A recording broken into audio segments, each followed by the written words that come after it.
தனுசு ராசி அன்பர்களே, 14/5/2026 வரை ரிஷப மனையில் சுக்கிர பகவான் ஆட்சி பலம். அப்போ சுக்கிரன் ஆட்சி பலம் பெற்றிருக்கக்கூடிய இந்த காலகட்டத்தில் தனுசு ராசி அன்பர்களுக்கு என்ன மாதிரியான பலன்? தனுசுக்கு சுக்கிரன் யார் அப்படின்னா, ஆறுக்குரியவன், கடன், நோய் எதிர்ப்பு, பகையை தரக்கூடியவனும் அதே சுக்கிரன் தான். உங்களுக்கு லாபத்தையும் மனமகிழ்ச்சி சந்தோஷம் தரக்கூடிய செயல்களை குறிக்கக்கூடியவனும் அதே சுக்கிரன் தான். அந்த சுக்கிரன் ஆட்சி பலத்தோட வலிமையாக இருக்க போகிறார். சுக்கிரன் வலிமை, 6ஆம் அதிபதி வலிமை. 6 என்பது வேலையை குறிக்கக்கூடிய ஒரு இடம். அப்போ தனுசு ராசி என்பர்களுக்கு இதுவரைக்கும் வேலையில் ஒரு நிலைத்தன்மை இல்லை, அல்ல வேலையில் அப்ளை பண்ணி காத்து கொண்டிருக்கேன். ஸோ இந்த மாதிரி இருக்கக்கூடியவர்கள், வேலை இல்லாத தனுசு ராசி என்பர்களுக்கு இந்த காலகட்டத்தில் நிச்சயமாக உங்களுக்கு வேலையை கொடுத்துரும். அதில் எந்தவித மாற்று கருத்தும் இல்லை. ஏன்னா ஆதாரபூர்வமாக சொல்கிறேன், 6ஆம் இடம்தான் வேலையை குறிக்கக்கூடிய இடம். அந்த அதிபதி ஆட்சி பலத்தோட ஸ்ட்ராங்காக இருக்க போகிறார். அதுவும் குறிப்பாக அந்த சுக்கிரன் சூரியன் நட்சத்திரத்தில், அதாவது சூரியனுடைய நட்சத்திரமான கிருத்திகையில் பயணம் பண்ண போகிறார். அப்போ கிருத்திகை என்பது பாக்யாதிபதி, அதாவது சூரியன் என்பது பாக்யாதிபதி.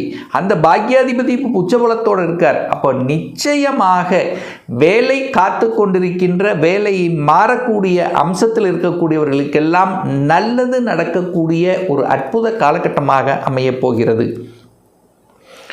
அடுத்த ஒரு நல்ல விஷயம் என்னன்னா, கடன், அதாவது கடன் இருக்கின்றவர்கள் கடனை அடைச்சி விடலாம்ங்கிற தன்னம்பிக்கை உணர்வு, அல்லது கடனை வாங்கக்கூடிய தன்மையும் ஒரு சிலருக்கு ஏற்படுத்தும். அந்த கடனை சுப கடன்களாக கன்வெர்ட் பண்ணிக்கிறது புத்திசாலித்தனம். ஏன்னா சுக்கிரனுங்கிறது வீடு, வண்டி, வாகனத்துக்கு காரக கிரகம் அல்லவா? அப்போ காரக கிரகம் வலிமையாக இருக்கும்போது நிச்சயமாக அதை செயல்படுத்த தூண்டும். அப்போ கடனை வாங்கி ஒரு வீட்டை வாங்கி அதன் மூலமாக, ஏன்னா 11க்குரிய சுக்கிரன் அல்லவா, சந்தோஷத்தை அனுபவிக்கக்கூடிய தன்மைங்கிறது இருக்கிறது. அப்போ ஒரு இடம் வாங்கணும் என்று ஆசைப்பட்டு கொண்டிருக்கக்கூடிய தனுசுக்கு இது சாதகமான ஒரு பீரியட். அல்லது வீடு வாங்கக்கூடிய யோகம், அல்லது வீட்டை ஆல்டர் பண்ணக்கூடிய தன்மை, அல்லது வீட்டுக்கு தேவையான பொருள்களை வாங்கி கொடுக்கக்கூடிய தன்மை, இதெல்லாமே ஒரு நல்லபடியாக நடக்கக்கூடிய அம்சம் இந்த காலகட்டத்தில் தனுசுக்கு நிச்சயமாக உண்டு. அதே சமயத்தில் வாகனமும் சார்ந்த விஷயங்களும் அனுகூலத்தை தரும். ஒரு தனுசு ராசி என்பர்கள் ஒரு 2-3 மாதமாகவே ஒரு வாகனம் வாங்கணும் அப்படிங்கிற எண்ணத்தில் இருக்கின்றவர்களுக்கெல்லாம் நிச்சயமாக அந்த வாகனத்தை வாங்கணுங்கிற எண்ணம் பலமாக உங்கள் மனதில் உருவிடும். சரி, அப்போ மாற்றிக்கலாம், பின்னாடி மாற்றிக்கலாம், பின்னாடி வாங்கிக்கலாங்கிறவங்கெல்லாம் இப்போது ஸ்ட்ராங்காக வாங்கிக்கணும், இந்த வண்டி தான் வாங்கணும், இந்த வாகனத்தை வாங்கணும் அப்படிங்கிறது ஆணித்தரமாக அந்த மனதில் பதிய வைத்து அதை செயல்படுத்தக்கூடிய தன்மை இந்த காலகட்டம் உண்டு. ஏன்னா வாகன காரக கிரகம் சுக்கிரன் ஆட்சி பலம் எங்கே? 6ஆம் இடத்துல. அப்போ கடனை வாங்கி வாகனத்தை வாங்கக்கூடிய தன்மைங்கிறது நிச்சயமாக தனுசு ராசி என்பவர்களுக்கு உண்டு. 6ஆம் இடம் என்பது வெற்றி ஸ்தானம் அல்லவா? போட்டித் தேர்வுகளில் வெற்றி பெறக்கூடிய யோகம் உண்டு. ஒரு எக்ஸாம் எழுதணும், ஜெயிக்கணும் அப்படிங்கிற அந்த தன்னம்பிக்கை உணர்வை கொடுக்கும். ஏன்னா உங்கள் ராசிநாதனும் நேராக உங்களை பார்த்துட்டு இருக்கார், ராசியை பார்க்குறார். அப்போ அந்த வைராக்கியம் என்பது கண்டிப்பாக உண்டு. 3ஆம் இடத்துல ராகு வேறு இருக்கார்.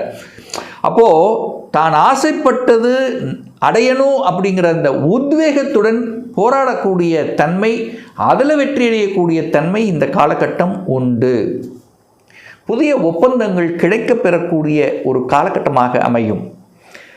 எவ்வளவு எதிர்ப்பு பகை இருந்தாலும் பார்த்துக்கலாம், ஒரு கை பார்த்துக்கலாம் அப்படிங்கிற அந்த வேகம் உந்துதல் உண்டு, எதிர்ப்பு உண்டு.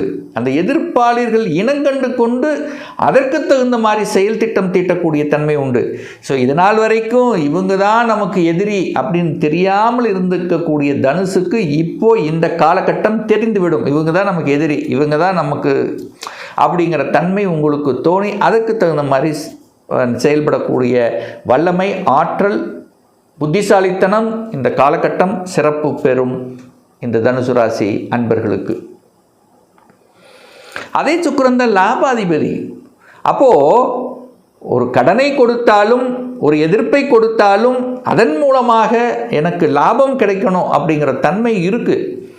அப்போ உங்களுடைய எய்ம் முழுவதும் லாபத்தை அனுபவிக்கக்கூடிய தன்மை, செய்யக்கூடிய செயலாக இருக்கட்டும், வேலையாக இருக்கட்டும், தொழிலாக இருக்கட்டும், வியாபாரமாக இருக்கட்டும், ஒரு லாபம் அப்படிங்கிற அந்த எண்ண உணர்வுகளோடு செயல்படுவீங்க. அடுத்து டிராவல் செய்யக்கூடிய தன்மையும் இந்த காலகட்டம் உண்டு. அப்போ டிராவல் செய்யக்கூடிய அந்த உணர்வுகள், அதாவது ஒரு யாத்திரை செல்வது, கோயில் இதுக்கு போவது, ஒரு ட்ரிப் அடிப்பது, ஒரு சிறு தூர பிரயாணம், தூரதேச பிரயாணம் சென்று வரக்கூடிய பாக்கியம் இந்த காலகட்டத்தில் உண்டு. எப்படியாவது ஒரு சந்தோஷ மன உணர்வுடன், ஒரு குதூகலமான ஒரு உணர்வுடன், குடும்பத்தில் அனைவரையும் ஒன்றிணைத்து எங்கேயாவது ஒரு இடத்துல போகணும் அப்படிங்கிற அந்த எண்ணங்களை கொடுத்து செயல்படுத்தக்கூடிய ஒரு காலகட்டமாக இந்த தனுசு ராசி என்பவர்களுக்கு நிச்சயமாக அமையும். இந்த சுக்கிரன் பார்த்தீங்கன்னா, சரியாக சொல்லப்போனால் 27/4/2026 7/5/2026 வரை இந்த காலகட்டம் தான் கொஞ்சம் கவனமாக செயல்படக்கூடிய காலகட்டம். ஏன்னா சுக்கிரன் சந்திரனுடைய நட்சத்திரத்தில் பிரயாணம் பண்ணுறார்.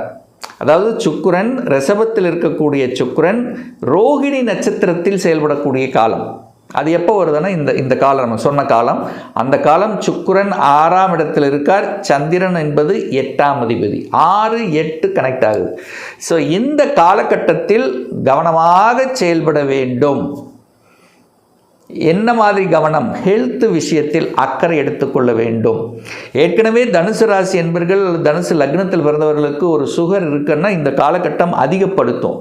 அப்போது உணவு கட்டுப்பாடு, உடற்பயிற்சி ரொம்ப அவசியம், கேர் எடுக்கணும். அதே சமயத்தில் 8ஆம் அதிபதி இல்லை, ஒரு வழி பெண்கள் சார்ந்த விஷயத்தில் கவனமாக இருக்கணும். ஆண்களாக இருந்தால் பெண்கள் சார்ந்த விஷயத்திலும், பெண்களாக இருந்தால் ஆண்கள் சார்ந்த, அதாவது பாலினம் சார்ந்த விஷயத்தில் எச்சரிக்கை உணர்வுடன் இந்த தனுசு ராசி என்பவர்கள் செயல்பட வேண்டும். இந்த காலகட்டத்தில் வலி, வேதனை, துக்கம், துயரம், அசிங்கம், அவமானம் போன்ற செயல்பாடுகளில் ஈடுபடக்கூடாது. டக்குன்னு நீங்கள் ஏதாவது பேசினா கோபம் வரும். அதாவது என்ன சொல்கிறது, ஒரு எதிர்மறை எண்ணங்கள், நெகட்டிவ் தாட்ஸை கொடுக்கக்கூடிய காலகட்டம். ஸோ இந்த பீரியட் மட்டும் தனுசு ராசி, தனுசு லக்ன அன்பர்கள் கொஞ்சம் எச்சரிக்கையாகவும், தன் தாய் சார்ந்த விஷயத்தில், அம்மா சம்பந்தப்பட்ட விஷயத்தில் கொஞ்சம் ஹெல்த்தையும், அவங்க ஹெல்த்தையும் இதெல்லாம் பார்த்துக்கணும் அப்படிங்கிறத ஆழமாக மனதில் பதிய வைத்து கொள்ளுங்கள். அதாவது நெகட்டிவ் விஷயத்துக்குள்ளே போயிடக்கூடாது. கோபம், ஆக்ரோஷம் என்பது அறவே கூடாது. பணத்தை எங்கேயாவது யாருக்காவது கொடுத்தீங்கன்னா அவ்வளவு சீக்கிரம் ரிட்டன் வராது. ஸோ கொஞ்சம் எச்சரிக்கைன்னு என்ன, கொஞ்சம் ஒரு புள்ளி வச்சு கோலம் போடணும் எந்த ஒரு விஷயமாக இருந்தாலும் அப்படிங்கிறத மைண்டில் வச்சுட்டா போதும். அடுத்து சுக்கிர பகவான் செவ்வாயினுடைய நட்சத்திரத்தில் பிரயாணம் பண்ண போகிறார். அதாவது 8/5/2026 அப்போ செவ்வாய்ங்கிறது உங்கள் 5ஆம் அதிபதி, பூர்வ புண்ணியஸ்தானத்தின் அதிபதி, குழந்தை ஸ்தானத்தின் அதிபதி நட்சத்திரத்தில் பிரயாணம் பண்ணக்கூடிய இந்த காலகட்டத்தில் குழந்தைகளினுடைய ஆசைகளை நிறைவேற்றி கொள்ளக்கூடிய ஒரு காலகட்டமாக இருக்கும். குழந்தை படிப்பு, எங்கே படிக்க வைக்கலாம், எப்படி இருக்கலாம், இந்த மாதிரி டிசிஷன் மேக்கிங், குழந்தைகளினுடைய படிப்பு சார்ந்த விஷயத்தில் உங்களுடைய எண்ண உணர்வுகள் அதிகமாக இருக்கும். பூர்வீகம் சென்று வரக்கூடிய பாக்கியம் உண்டு. பூர்வீக உங்கள் குலதெய்வத்தை வழிபடக்கூடிய பாக்கியம் கண்டிப்பாக உண்டு. அப்போ உங்களுடைய குறைகள் ஏதாவது இருந்தாலும், மனதில் சில சங்கடங்கள் இருந்தாலும், இது நினைக்கிறது நடக்கிறது இல்லை அப்படிங்கிற ஏதாவது ஒரு வகையான ஒரு குற்றம் குறை இருந்தாலும் ஒரு தடவை உங்களுடைய குலதெய்வத்துக்கு சென்று வருவது இந்த தனுசுக்கு ரொம்ப சாலச் சிறந்தது அப்படின்னு நான் சொல்லுவேன். சார், வெளிநாடு வெளி மாநிலம் யோகம் இருக்கா? உண்டு. மாற்றம் உண்டா? உண்டு. அரசியல் சார்ந்த விஷயத்தில் ஈடுபாடுகள் உண்டு. புதிய ஒப்பந்தங்கள் உண்டு. வீடு, வண்டி, வாகனம் வாங்கக்கூடிய தன்மை உண்டு. முதலீடுகளில் இன்வெஸ்ட் பண்ணக்கூடிய அந்த எண்ண உணர்வுகளை கண்டிப்பாக கொடுக்கும். திருமணம் சார்ந்த சுப விஷயங்களை செய்து கொள்ளலாம். ஏன்னா நீங்கள் போய் 7ல் தான் உட்காந்துருக்கீங்க. அப்போ திருமணத்தை பற்றி, உங்களை பற்றி அல்லது உங்கள் குடும்ப நபர்கள், சகோதரிகள் ஒரு நல்ல சுப காரியங்கள் செய்யக்கூடிய தன்மைகள் இந்த காலகட்டத்தில் உண்டு. ஸோ ஆக மொத்தம் தனுசுக்கு இந்த காலகட்டம் பணம், பொருளாதாரத்தில் ஏற்றத்தை கொடுக்கக்கூடிய ஒரு நல்ல காலகட்டமாக அமையும் சொன்னால் அது மிகையாகாது. இன்னும் ஒரு துல்லிய பலன், ஒரு பர்சனல் கன்சல்டேஷன் எடுத்துக்கணும், ஒரு சுய ஜாதகம் பார்க்கணும் என்று விருப்பப்படக்கூடிய அன்பர்கள் டிஸ்பிளே தெரியக்கூடிய நம்பருக்கு வாட்ஸ்அப் மூலியமாகவோ ஃபோன் கால் மூலியமாகவோ தொடர்பு கொண்டு அப்பாயின்மெண்ட் பெற்றுக்கொண்டு நேரடியாகவோ அல்லது ஆன்லைன் மூலமாகவோ கன்சல்டேஷன் எடுத்துக்கலாம். நம்மளுடைய அலுவலகம் கோயம்புத்தூரில் அமைந்துள்ளது. அதாவது கோயம்புத்தூரிலிருந்து மேட்டுப்பாளையம் செல்லும் வழியில் வெள்ளக்கிணர் பிரிவுக்கு பக்கத்தில், அதாவது அன்னபூர்ணா ஹோட்டலுக்கு அருகில் அமைந்துள்ளது. பிரியர் அப்பாயின்மெண்ட் வாங்கிட்டு நேரடியாக கன்சல்டேஷன் எடுத்துக்கலாம். நிச்சயமாக இந்த பதிவு ஏதாவது ஒரு ரூபத்தில் உங்களுக்கு யூஸ்ஃபுல்லாக இருக்குங்கிறதுல எந்தவித மாற்று கருத்தும் இல்லை. நம்மளுடைய சேனலை நீங்கள் ஃபஸ்ட்டு டைம் பார்ப்பவர்கள் என்றால் மறக்காமல் சப்ஸ்கிரைப் பண்ணிக்கிங்க. பக்கத்தில் இருக்கக்கூடிய பெல் பட்டன் மற்றும் ஆல் நோட்டிஃபிகேஷனை கிளிக் பண்ணும்போது நான் போடக்கூடிய அடுத்தடுத்த பதிவுகள் உங்களுடைய நோட்டிஃபிகேஷனில் வந்து சேரும். மீண்டும் ஒரு நல்ல பதிவில் உங்களை சந்திக்கும் வரை உங்களிடமிருந்து விடைபெறுவது உங்கள் அஸ்ட்ராலஜர் டாக்டர் சதீஷ்.